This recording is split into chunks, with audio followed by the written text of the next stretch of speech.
قل كونوا حجارة أو حديدا أو خلقا مما يكبر في صدوركم فسيقولون من يعيدنا قل الذي فطركم أول مرة فسينغضون إليك رؤوسهم ويقولون متاه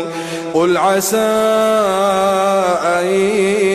يكون قريبا يوم يدعوكم فتستجيبون بحمده وتظنون إن لبثتم إلا قليلا وقل لعبادي يقولوا التي هي أحسن إن الشيطان ينزغ بينهم إن الشيطان كان للإنسان عدوا مبينا ربكم أعلم بكم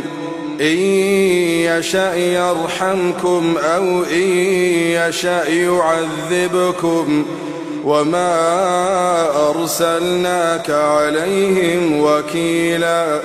وربك أعلم بمن في السماوات والأرض ولقد فضلنا بعض النبيين على بعض وآتينا داود زبورا قل ادعوا الذين زعمتم من دونه فلا يملكون كشف الضر عنكم ولا تحويلا أولئك الذين يدعون يبتغون إلى ربهم الوسيلة أيهم أقرب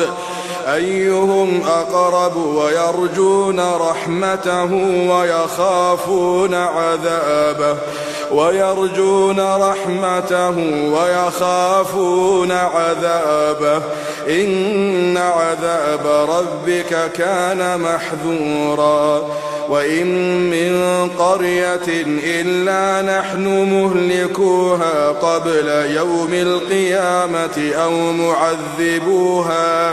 أو معذبوها عذابا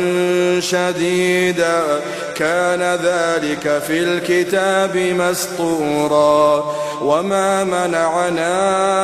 أن نرسل بالآيات إلا أن كذب بها الأولون وآتينا ثمود الناقة مبصرة فظلموا بها وما نرسل بالآيات إلا تخويفا وإذ قلنا لك إن ربك أحاط بالناس وما جعلنا الرؤيا التي أريناك إلا فتنة للناس والشجرة الملعونة في القرآن ونخوفهم فما يزيدهم إلا طغيانا كبيرا وإذ قلنا للملائكة اسجدوا لآدم فسجدوا إلا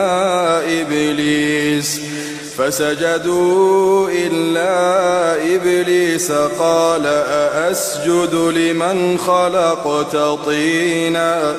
قال أرأيتك هذا الذي كرمت علي لئن أخرتني إلى يوم القيامة لأحتنكن ذريته إلا قليلا قال اذهب فمن تبعك منهم فإن جهنم جزاؤكم جزاء موفورا واستفزز من استطعت منهم بصوتك وأجلب عليهم بخيلك ورجلك وشاركهم في الأموال والأولاد وعدهم وما يعدهم الشيطان إلا غرورا.